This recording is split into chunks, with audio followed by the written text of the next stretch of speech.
How to report someone or report an account on Instagram.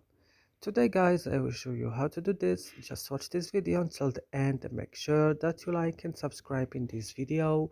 So let's start. First, you will just go to your Instagram, then open it. After this, when your Instagram is opening, you will just go down to your profile, open your profile, or you will go to search and search for this person. For example, I want to report this account.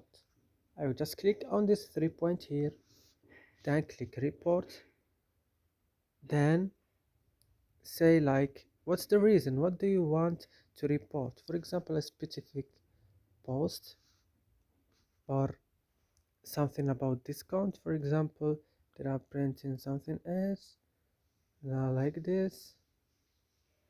For example, yeah, and click the simple them and then next and block and click a block.